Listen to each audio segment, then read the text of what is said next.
Morning Summer, Bahrouk, Rashwan. ايوه. Morning Danielle, Matar,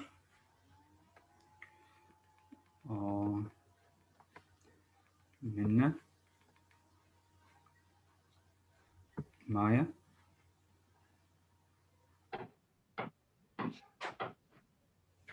Kiki,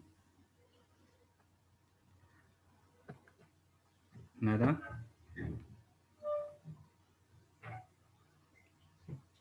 Peter, Omar, Mirna,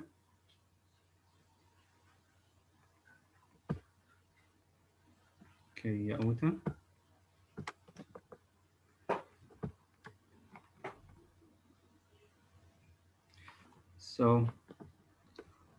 So far there are 13 students.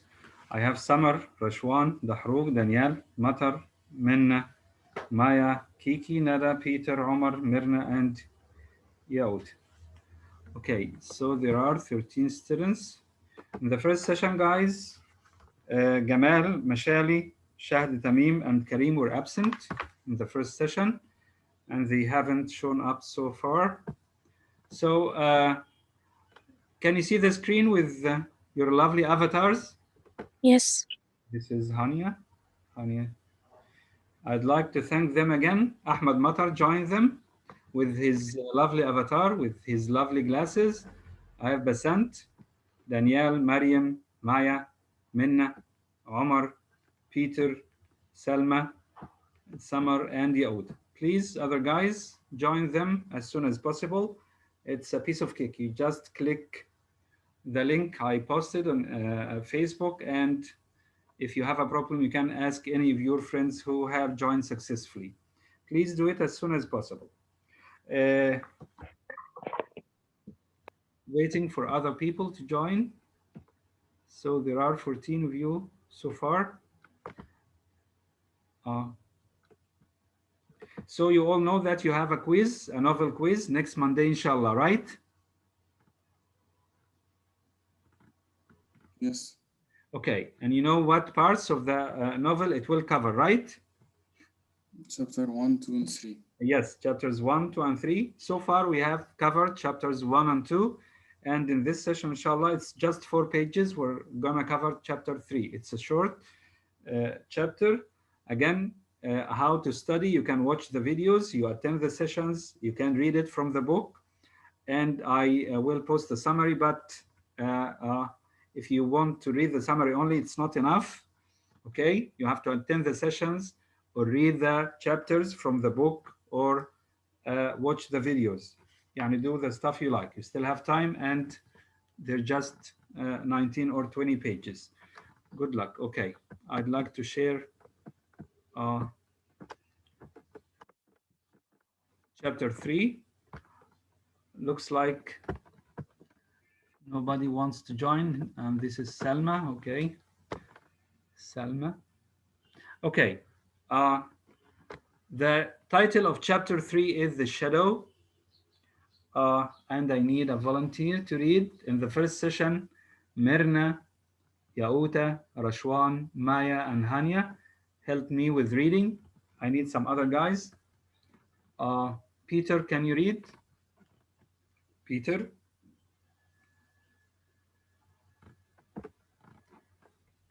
Peter, are you there?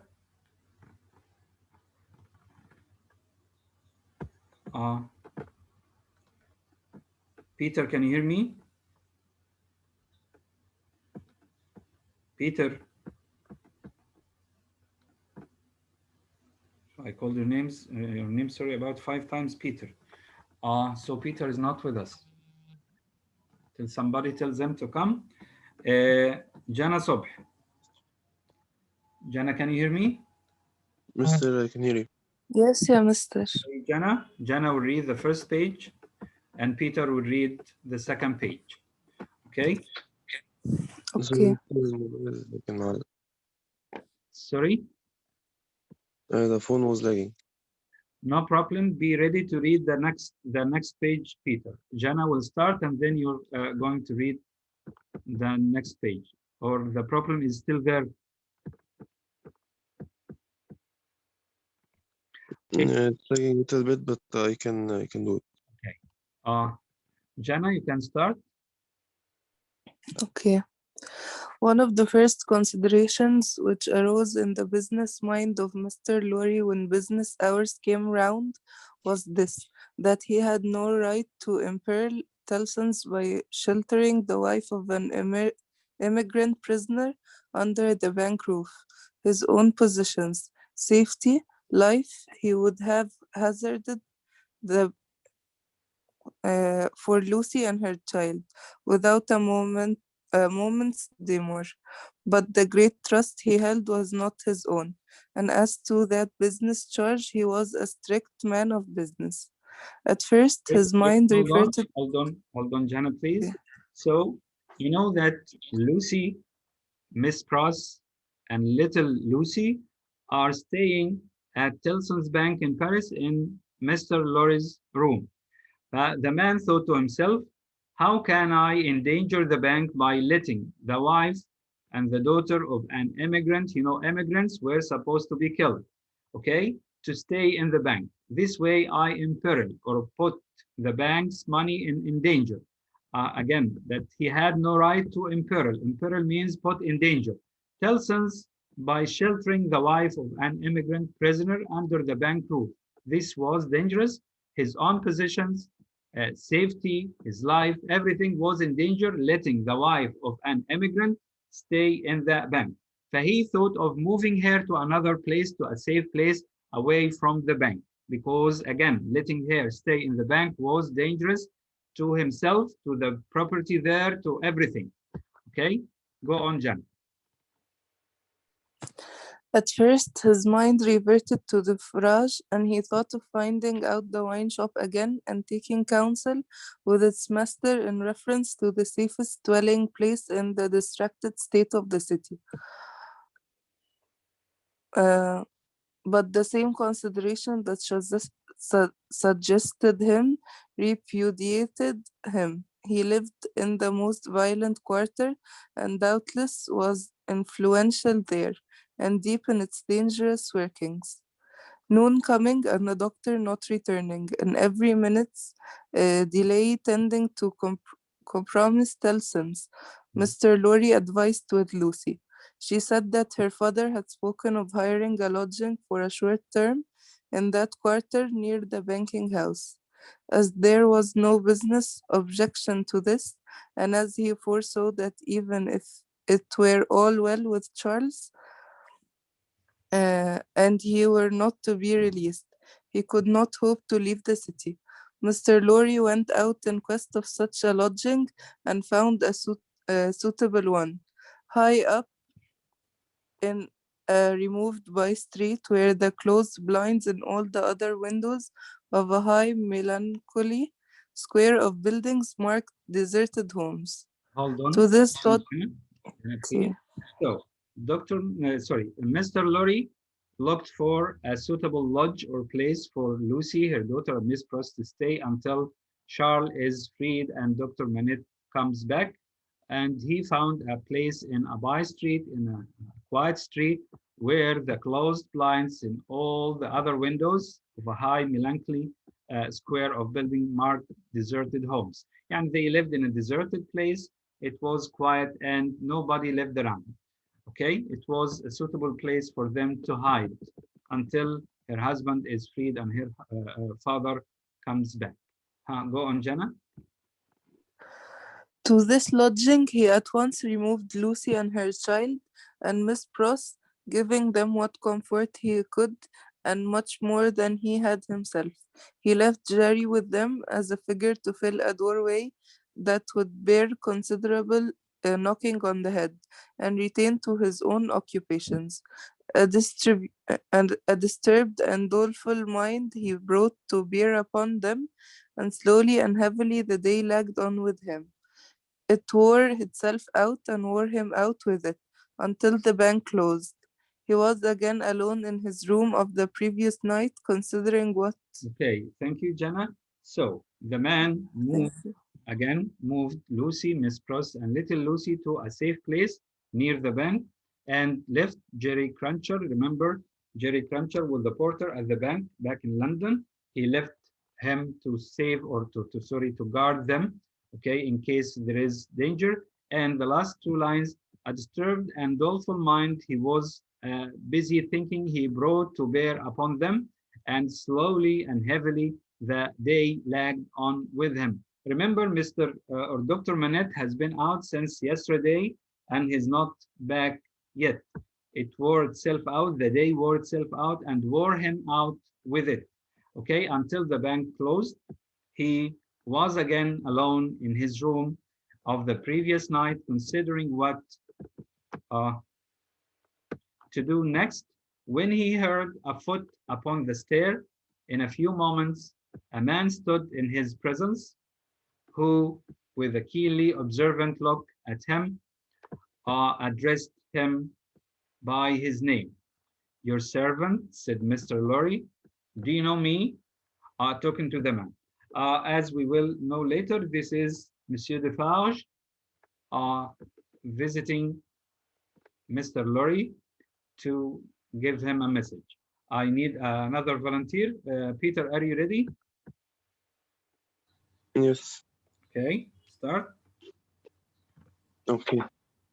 Mr. sorry على قبل كده the phone was lagging and I had to put it in the charger because the screen was off. No problem, Peter. Okay. The man stood in his presence, who, with a nearly observant look at him, addressed him by name. Your servant, said Mr. Lorry. Do you know me?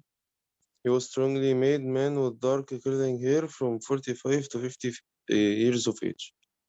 For answer, he repeated without any change of emphasis the words, Do you know me? I have seen you somewhere, perhaps at my wine shop. Much interested and agitated, Mr. Lorry said, You come from Dr. Manette. Yes, I come from Dr. Manette. And what says he? Does he send me?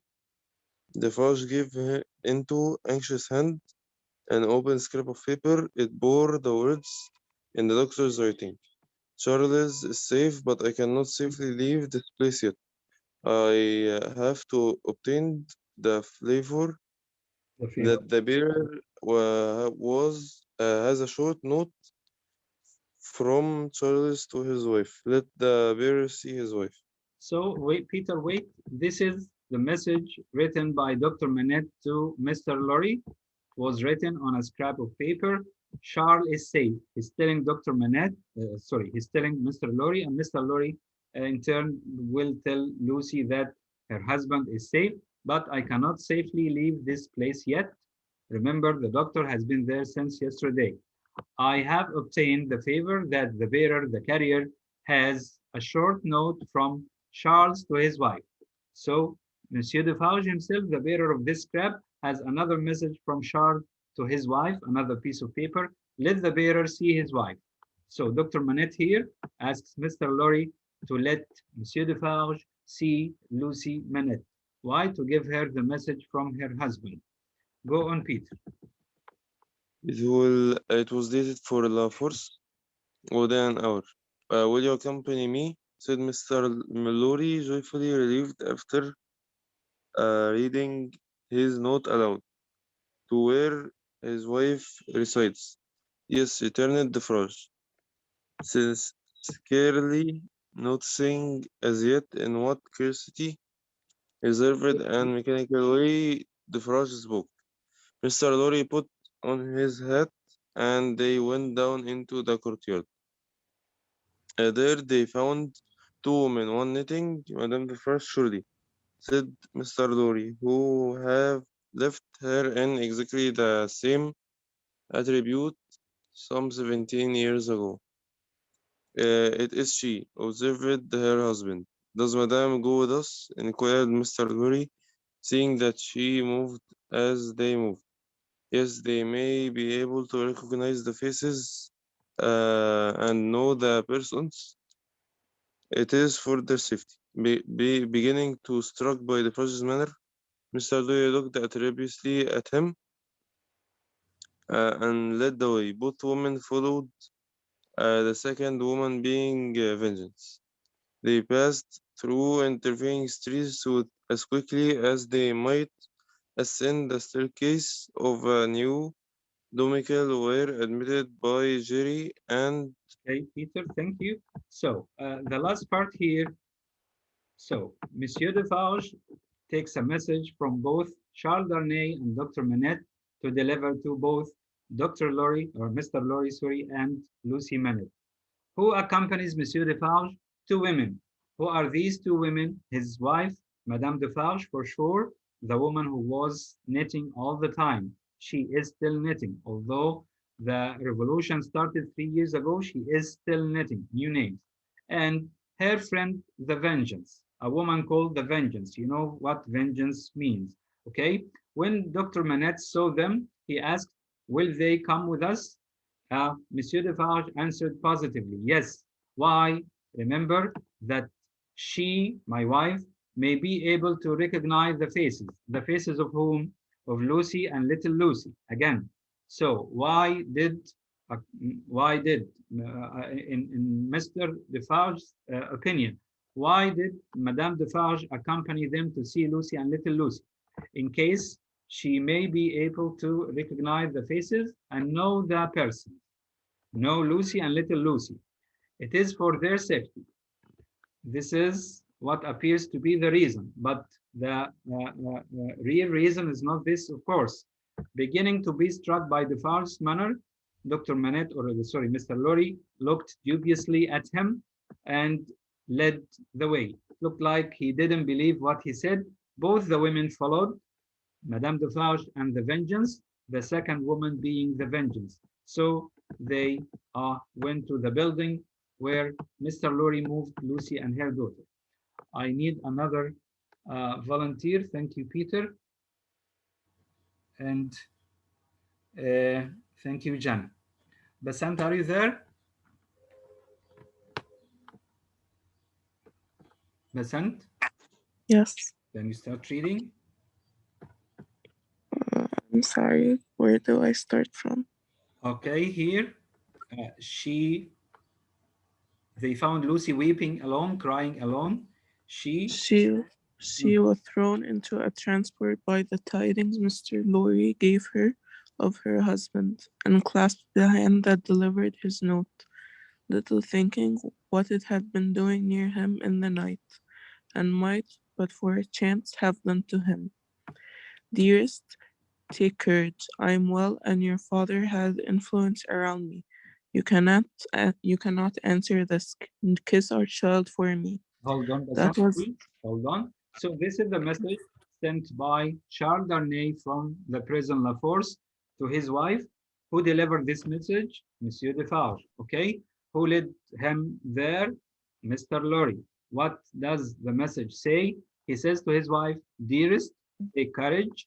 I am well, and your father has influence around me. Your father is famous among the revolutionaries. Again, why? Because he was a former prisoner of the Bastille. He's considered a hero. You cannot answer this. I don't need an answer from you. Don't answer this message. Kiss our child for me. Kiss our child, little Lucy, for me. So this is, again, Charles Darnay's message to his wife. Go on, Bassam. That was all the writing. It was so much, however, to her, who received it, that she turned from Defarge to his wife and kissed one of the hands that knitted. It was a passionate, loving, thankful, womanly action, but the hand made no response, dropped cold and heavy, and took to its knitting again. There was something in its touch that gave Lucy a check.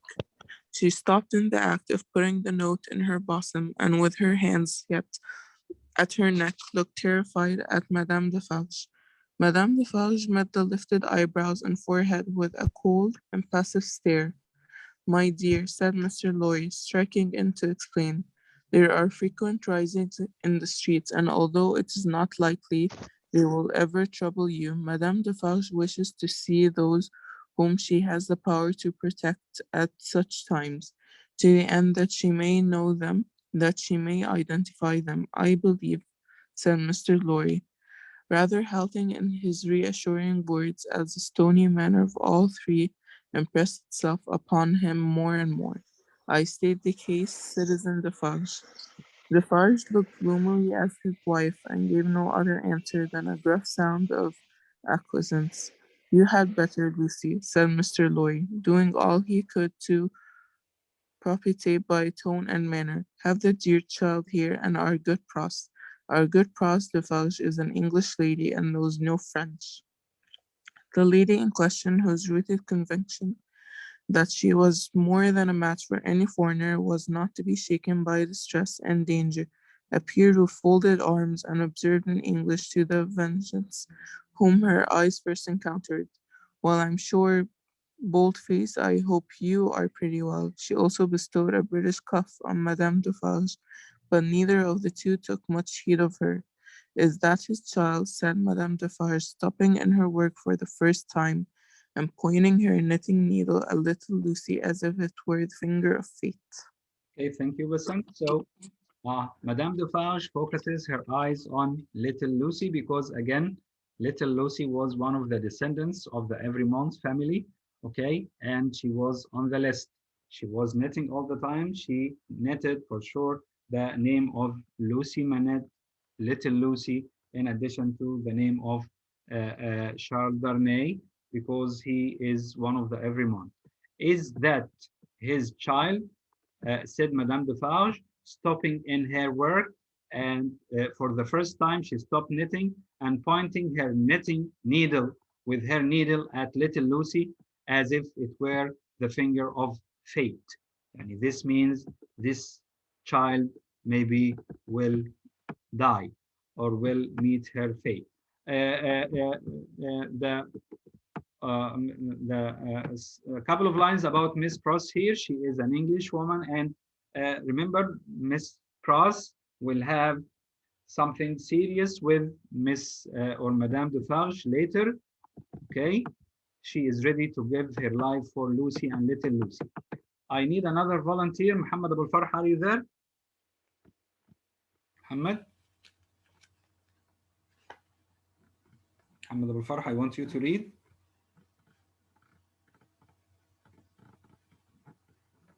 Muhammad. So Muhammad is not here. Yes, Can you hear me? Can you read? yes. Where do I start? Yes, madam. Here. Yes, madam, answered Mr. Lorry. This is our poor prisoner's darling daughter and only child. The shadow attendant on Madame Defarge and her party seemed to fall so threatening and dark on the child that her mother instinctively Yes. kneeled on the ground beside her and held her to her breast. The shadow attendant on Madame Defarge and her party seemed then to fall, threatening and dark on both the mother and the child. It is enough, my husband, said Madame Defarge. I have seen them. We may go. But the suppressed manner had enough of menace in it, not visible and presented, but indistinct and withheld, to alarm Lucy into saying as she laid her appealing hand on Madame Defarge's dress, "You will be good to my poor husband. You will do him no harm. You will help me to see him if you can." "Your husband is not my business here," returned Madame Defarge, looking down at her with perfect composure. "It is the daughter of your father who is my business here. For my sake, then, be merciful to my husband. For my child's sake, she will put her hands together and pray you to be merciful. We are more afraid of you than of these others." Madame Defarge received it as a compliment and looked at her husband. Defarge, who had been uneasily biting his thumbnail and looking at her, collected his face into a sterner expression. "What is the what is that your husband says in that little letter?" asked Madame Defarge with a lowering smile. "Influence, he says something touching influence." "That my father," said Lucy, hurriedly taking the paper from her breast. "What with her alarmed eyes on the questioner, and not on it. Has much influence around him. Surely it will release him, said Madame Defarge. Let it do. As a wife and a mother, cried Lucy most earnestly, I implore you to have pity on me and not to exercise any power that you possess against innocent husband, but to use but to use it in his behalf. O sister woman, think of me as a wife and a mother. Madame Defarge looked coldly as ever at the suppliant and said, turning to her friend Vengeance, the wives and mothers have been used to see since we were as little as this child, and much less have not been greatly considered. We have known their husbands and fathers laid in prison and kept from them often enough. All our lives we have seen our sister women suffer in themselves and in their children poverty, nakedness, hunger, thirst, sickness, misery, oppression, and neglect of all kinds. Thank you, Muhammad. That's enough. So here we can hold the comparison between Lucy Manette and Madame Defarge. Lucy is a perfect mother, a perfect daughter. She's kind. She's a perfect woman. On the other side, we have Madame Defarge, who's bloody, as we said before. Who wants to have revenge even from the little child, the little innocent child.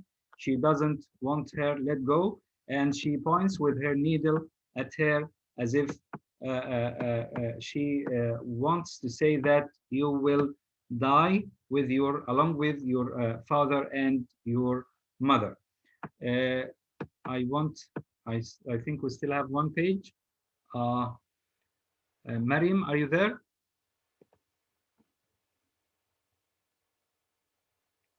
Mariam? Muhammad Al-Kiki, can you hear me? Muhammad? Muhammad Al-Kiki? Muhammad. Kiki? So Kiki is absent. Dahru, can you hear me? Ahmed?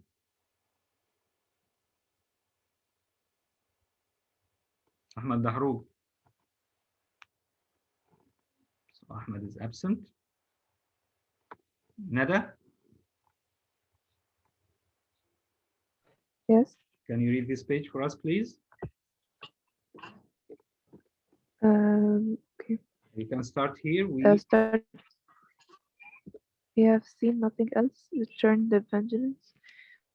We have worn this a long time, said Madame Defarge, turning her eyes again upon Lucy.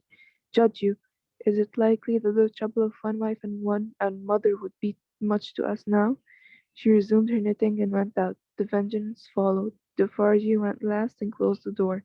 Courage, my dear Lucy, said Mr. Lorry as he raised her. Courage, courage. So far all goes well with us. Much, much better than it has a flake gone with many poor souls. Cheer up and have a thankful heart. I'm not thankless, I hope, but that dreadful woman seems to throw a shadow on me and on all my hopes. Tut tut, said Mr. Lorry. What is this despondency and the brave little breast? A shadow indeed, no substance in it, Lucy. But the shadow of the manner of these Defarges was dark upon himself. For all that, and his secret mind, it troubled him greatly. So the way, thank you, Nada, the way Monsieur and Madame Defarge treated Mr. Lorry, Lucy, and little Lucy was, let's say, suspicious. They felt suspicious that these two guys came to help in any way. On the other side, on the other hand, they were sure that something bad maybe will happen to Charles and to themselves. Okay, guys, thank you very much. This is the end of chapter 3. Again, I'd like to remind you that the Monday quiz will be or will cover chapters 1, 2, and 3. Watch the videos or read the chapters from the book, read the summary, do whatever you like. Uh, it's just a small couple of pages. Uh, uh, and I'd like to ask you again, please, to join Pixton like your friends. I'd like to share the screen again. And I'd like to thank them again. These 11 guys, these 11 heroes, Matar, Basant, Danielle, Mariam, Maya, Minna, Omar, Peter, Selma, Summer, and Yauta. I love. Mr. Refresh and you will find me. Okay, Nada, thank you. Is this Nada? Yes. Okay, I'll refresh. This is great. Just a second. Come on. Okay. This is grade 12.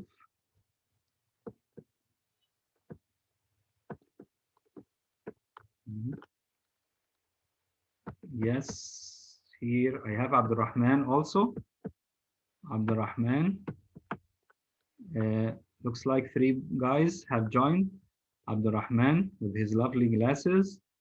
Who else? Mirna. I love this avatar, Mirna. And Nada. Yes, Nada with her sunglasses. Thank you very much. So there are, I think, 14 of you so far. Again, Abdurrahman, Matar, Basant, Danielle, Mariam, Maya, Minna, Mirna, Nada, Omar, Peter, Salma, Summer, and finally Yaud.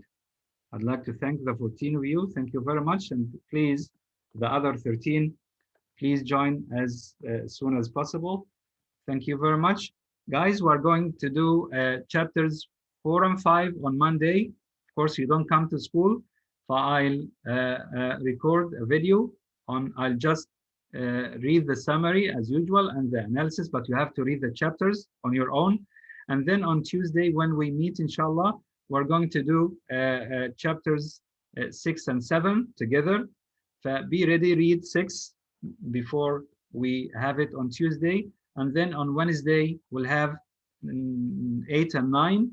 So by the end of next week, inshallah, you know, Thursday, next Sunday and Thursday are off. By next Wednesday, we'll have covered up to chapter 9. You know, in book 3, there are 15 chapters. And after we finish the novel, we'll do Macbeth in literature, Macbeth. Okay, I know your exam is a month from now, so don't waste your time, please, and start studying from now. You can know that we are going to have chapters from 4 to 15 in the final exam. But from now, you know what you are going to have in the final exam talking about the novel. Okay, thank you very much. Any question? No, thank you. Thank you. I'll end the session now. See you Tuesday, inshallah. And don't forget to read chapters 4 and 5 on Monday. And prepare for the quiz on Monday. Assalamu alaikum.